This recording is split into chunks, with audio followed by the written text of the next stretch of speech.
what makes me one of the best spiritualists on YouTube dealing with the matters of love is the fact that I've been through what most of these people have been through. When it talks about the deep feelings of hurt and pain in the heart, I've been there. I was the guy that got on my knees at one point, begging a female to forgive me, to please not leave me.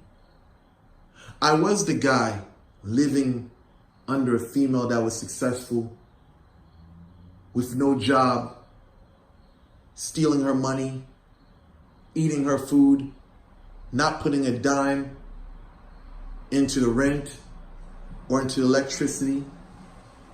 I was the guy at one point that liked to hold hands, that liked to show affection.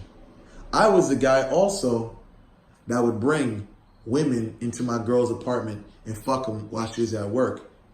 So I know all the ins and outs of being a good guy as well as being a bad guy. And I also know the pain of sadness, of grief, of missing somebody so much you feel like you would do the worst of worst because this person, rather say, do the worst of worst to yourself because the emptiness inside was so unbearable. An abominable act. These are things that people naturally go through. You think Romeo and Juliet's story wasn't some deep shit? That was a very deep story because there's some people in the world that are like that to this day. Some people will literally contemplate taking their life over a broken heart. There's a lot of people out here that watch my videos.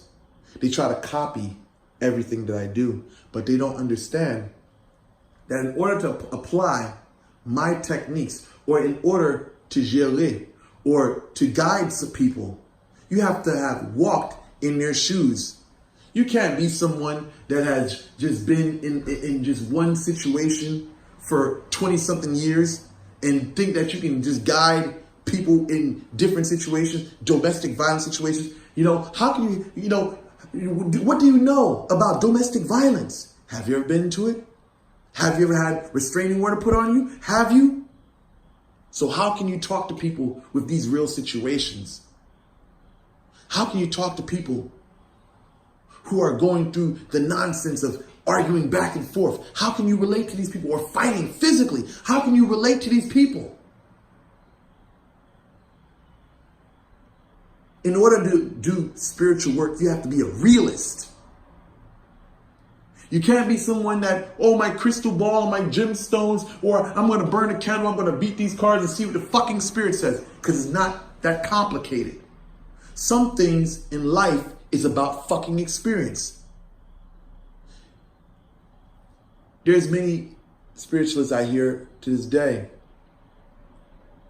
that talk about love magic as if that's all there is to it. As if there is no discipline on one's behalf. Or as if there is no character management on their behalf that has to play a role in that. They don't understand that actions play a big role in one's success in doing love magic, or basically having a successful relationship. How can you be a spiritualist that talks about love or do love work and you are a bum? You do not look good. You don't know how to dress well. You're not a fucking eye candy to women or men. How can you? Look at me and compare me to many of these other spiritualists on the internet. The women are not yelling and going crazy for these other spiritualists. Tata Ngolo, Rodney Coleman. You go down to my fucking section, you go down in my live streams. What the fuck you hear these women saying? When you look at my videos, he's so handsome, he's so sexy. They're going crazy.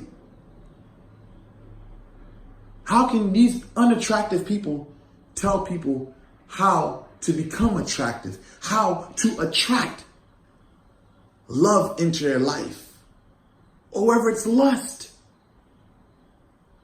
To be a spiritualist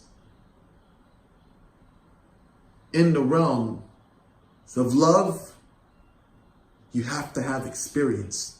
And this is what makes me one of the best spiritualists on social media, talking about the subject of love and matters of the heart.